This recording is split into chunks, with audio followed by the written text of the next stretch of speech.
अंधेरा।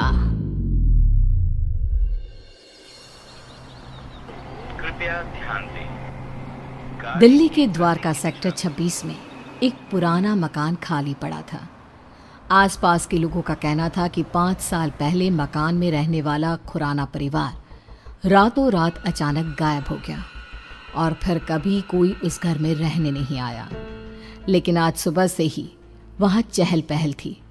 किसी मिश्रा परिवार ने घर खरीद लिया था और मिश्रा जी का बेटा अतुल और उसकी नई नवेली पत्नी कविता वहाँ रहने आने वाले थे। सुबह के वक्त अतुल और कविता घर में पहुँचते हैं। अतुल, घर की साफ सफाई तो बहुत अच्छी से हो गई है। हाँ, देखकर लगता नहीं कि 5 साल से बंद पड़ा है। हाँ, लेकिन इतने दिन से कोई इसे संभालने क्यों नहीं आया? अरे कविता, इस मकान के मालिक का कोई अता पता नहीं, कहाँ चले गए कोई नहीं जानता। तो फिर आपने घर को किससे खरीदा? मकान मालिक के कोई दूर के रिश्तेदार हैं, बहुत कम पैसों में बेच रहे थे तो मैंने खरीद लिया। जानती हो ना, दिल्ली में जमीनों के भाव कितने हो गए हैं। हाँ, लेकिन कोई गड़बड़ तो नहीं है ना? नहीं बाबा, ऐसा कुछ नहीं है। अतुल बाथरूम में नहाने जाता है और कविता किचन में। तभी उसके हाथ से स्पून गिर जाती है। जैसे ही कविता स्पून उठाने के लिए नीचे झुकती है, उसे किचन की शेल्फ के नीचे किसी की आंखें नजर आती है। कविता चीख कर बाहर की तरफ भाग आती है। अरे कविता, कविता क्या हुआ? अरे तुम ऐसे चिल्ला क्यों रही थी? क्या हुआ? वहाँ अलमारी के नीचे कोई है। अतुल नीचे झुककर देखता है और घबरा के पीछे हट जाता है। मैंने कहा था ना, कुछ है वहाँ पर। अतुल, चलो हम यहाँ से चलते हैं। तुम भी ना कविता, वहां कॉकरोच है और कोई भूत नहीं है। एंड आई नो तुम्हें कॉकरोच से कितना डर लगता है। अतुल, मैं सच कह रही हूँ, वहाँ कॉकरोच नहीं बल्कि कुछ और था। किसी की आंखें। मुझे डर लग रहा है, मैं यहाँ नहीं रह सकती।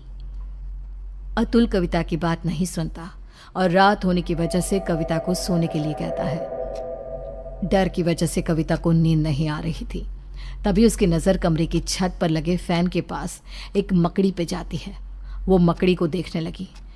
देखते ही देखते कविता को एहसास होता है कि मकड़ी का आकार बढ़ता जा रहा है। कविता घबरा कर चीखने की कोशिश करती है, पर तभी वो देखती है कि मकड़ी एक डरावनी शक्ल में बदल गई। अतुल, उठो, वो देखो। क्या हुआ कविता? तुम ठीक तो हो ना? क्या हुआ? वो देखो अतुल, वो कौन है? एक छोटी सी मकड़ी, और कौन? इस घर में कुछ अजीब है अतुल, हमें यहाँ नहीं रहना चाहिए। ऐसा कुछ नहीं है, बेकार में डर रही हो तुम। अगली सुबह ब्रेकफास्ट के टाइम पर। कविता, आज मैं ब्रेकफास्ट नहीं कर पाऊंगा, मुझे बहुत देर हो गई है। प्लीज अतुल, कुछ तो खा लो। देखो, मैंने नाश्ता टेबल पर लगा दिया है। प्लीज कविता, तुम फ्रिज में रख दो, मैं निकाल कर खा लूंगा शाम को, ठीक है? Okay, bye. अतुल ऑफिस चला जाता है और कविता किचन में काम करके जैसे ही बाहर निकलती है तो देखती है कि डाइनिंग टेबल पर एक बुजुर्ग औरत और एक आदमी बैठ के ब्रेकफास्ट कर रहे थे। कविता ये देखकर खौफ से भर जाती है। कौन है आप लोग और यहाँ क्या कर रहे हैं? अतुल, बचाओ। क्यों डर रही हो बेटा? मैं इस घर का मालिक हूँ, रंजीत खुराना। और मैं इनकी बीवी रमनदीप खुराना। लेकिन आप लोग तो गायब। मेरा मतलब। किसने कहा? अरे हम तो यहीं रहते हैं, इसी घर में। वो देखो, हमारे कपड़े, सारा सामान सब तो है। लेकिन बेटा, जब से तुम आई हो ना, हम बड़े खुश हैं। अकेले पड़ गए थे ना। कविता ने चारों तरफ देखा और वो हैरान रह गई कि घर में खुराना और उसकी बीवी के कपड़े और सामान नजर आ रहा था। कविता घबराहट की वजह से दरवाजे की तरफ बढ़ती है ताकि वहां से बाहर जा सके। तभी एक यंग औरत उसके सामने आ जाती है। कहाँ जा रही हो? मेरे मम्मी पापा ने कहा ना कि वो अकेले हैं, उनका ख्याल कौन रखेगा? कौन है आप सब? कौन है? जाने दीजिए मुझे। मैं इनकी बेटी हूँ ना, क्या करूँ? मैं तो मरने के बाद इनका ख्याल रख नहीं सकती। अब तुम्हें ही ये काम करना होगा ना। हेल्प, कोई बचाओ मुझे। कविता भागती है और अपने कमरे में जाकर एक कोने में बैठ जाती है। पूरा दिन वो एक जगह बैठी रहती है। शाम को 5 बजे अतुल घर आता है और कविता को ऐसी हालत में देखकर परेशान हो जाता है। क्या बात है? अरे तुम यहाँ ऐसे? तुम्हारी तबीयत खराब है क्या? क्या हुआ? वो अतुल खुराना और उसकी बीवी यहाँ इस घर में। कौन खुराना? कविता, ये क्या बहकी बहकी बातें कर रही हो तुम? इस घर के मालिक अतुल वो यही है, इसी घर में। मैंने उन्हें देखा है और उनकी बेटी भी। तभी कविता ने देखा कि बुजुर्ग औरत, आदमी और उनकी बेटी कविता के ठीक सामने आकर खड़े हो गए। वो देखो अतुल, वो सब यहाँ है, तुम देख रहे हो ना?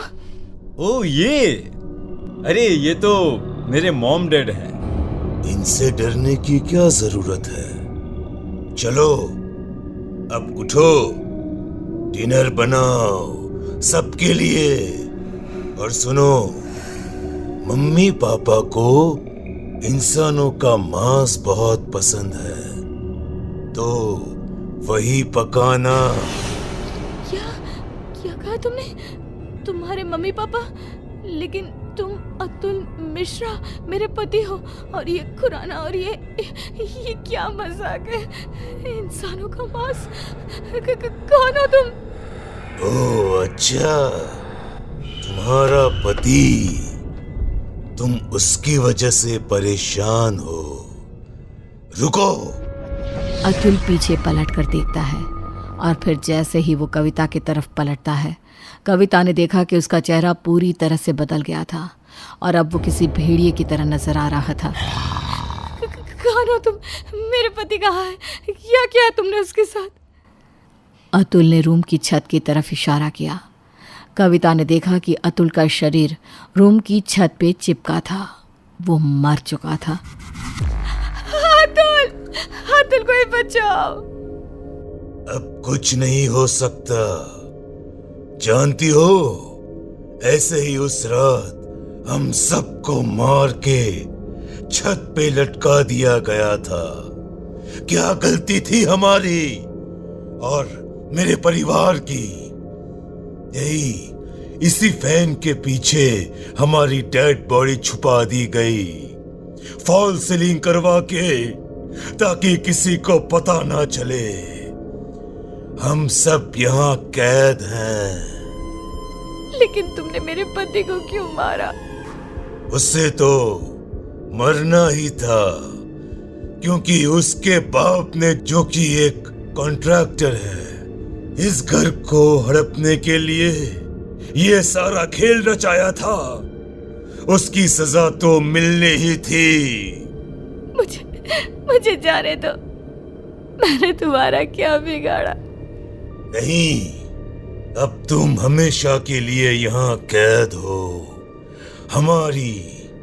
हमारी भूखी तड़पती आत्मा को संतुष्टि करने के लिए एक जिंदा इंसान का इस घर में होना जरूरी है। और अब से ये काम तुम करोगी। किसी को पता नहीं चलेगा कि तुम कभी यहाँ आई भी थी।